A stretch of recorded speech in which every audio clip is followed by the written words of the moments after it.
Hello and welcome to today's TicketSource webinar. Today's session is going to be offering a quick tour of the system for first-time users. The idea is going to offer a very brief overview on just some of the main features that you might need to get up and running with your first event. On the screen here, we can see I'm on the TicketSource dashboard. I've already completed my account settings and created an event ready to show you. If you haven't yet set up your first event, there are some webinars that would take you through that process from the beginning. Or if you want to head straight into it, go to the events menu at the top of the page and click on the new event and you'll be guided through the event process on screen. Similarly, if you've already created an event or need to make changes, you can go to the Modify Event button, and that will take you back into the Event Designer, and you can make subsequent changes at any point. So as I mentioned, we're on the TicketSource dashboard. This is what you will see when you are logged into the system as an event organizer, rather than what the customer will see. You'll see that you have access to all of your upcoming events on screen. We've got the date of the event title, location, whether the event's on sale. We can see a brief overview on how many tickets we've sold, and hovering over that allocated column will give me a snapshot of ticket sales so far. To the right-hand side, then we have a Book Now button. Clicking on that button will take us into the in-house booking process. This gives you the ability to process bookings on behalf of the customer. So this will be for things like complimentary tickets, cash payments, and reservations, etc. At the top center of the page, you'll see this reference to a web link, which we call the ticket shop URL. If I click on this page, and this will take us to the customer-facing booking pages. We can see here that we've got some artwork and design that the customer can see when browsing the website. Clicking the Book Now button will take them through the booking process. They'll put in their own details and pay for the tickets at the end of the process. Now, if you want to add your own branding onto these pages, heading back to the dashboard, if you go to the Settings menu and then go down to Ticket Shop, you'll see the ability to add your own branding to these pages. We can change things like the background color, font color, etc. You can change the layout of the pages from card view to list view. And underneath, then you can add in your own banner image for a desktop and a mobile to add your own branding to these pages. At any point, if you want to head back to the home screen on your dashboard, you'll see there is a house icon top left-hand corner. This will always take you back to your home screen if you ever get lost. Now, with standard, booking fees are passed on to the customer on top of the ticket price.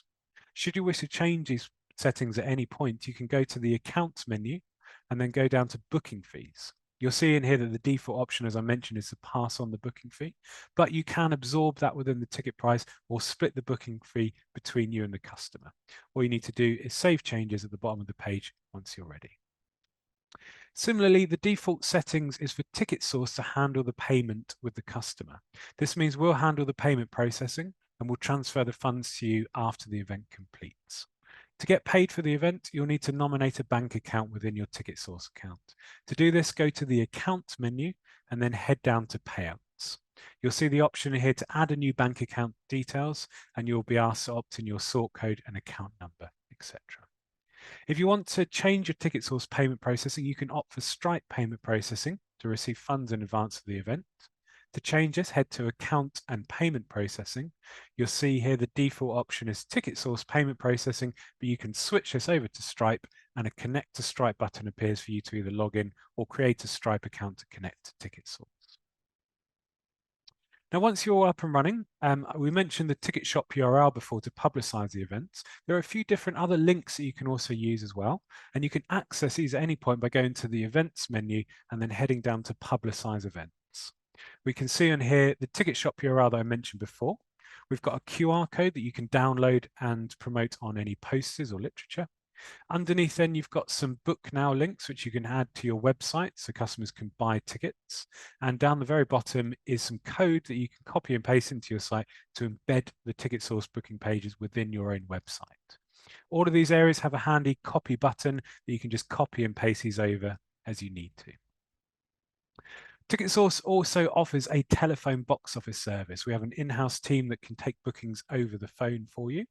If you'd like to apply for this, then simply head to the Settings menu and then go down to Telephone Box Office. There's a very simple form in here that we ask for you to tell us more information about you, your venue, and your organization. This helps our team understand any questions that we might be asked by your customers to offer that better level of support. Once you've completed this form, The terms of service are down the bottom, and you'll be emailed some further information with a telephone number that you can promote on your website and literature.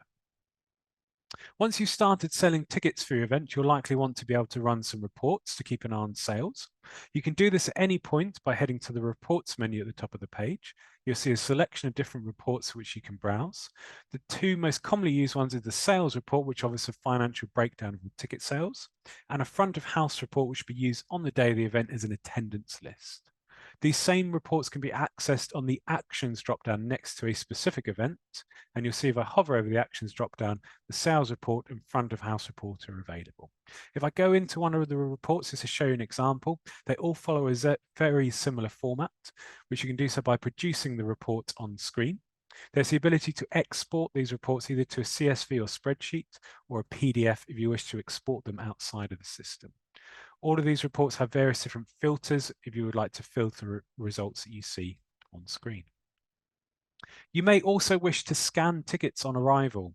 We have a free scanning app that you can run on a mobile device. You can access the app by heading to your app store either on Android or Apple iOS devices and searching for TicketSource to download the free app.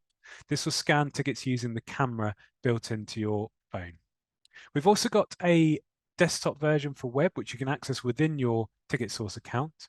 And you can find this by heading to Scan and Ticket Scanner app for web. Now, this uses a wired USB scanner into a laptop, for example. Well, I hope you found this information useful and helps you kind of get up and running with your first event. Do remember that we have a number of different Help Center articles online and online webinars for you to watch. And we also offer a free support service. If you ever get stuck, feel free to get in touch via the usual channels and we would be happy to help. Thank you very much. Goodbye.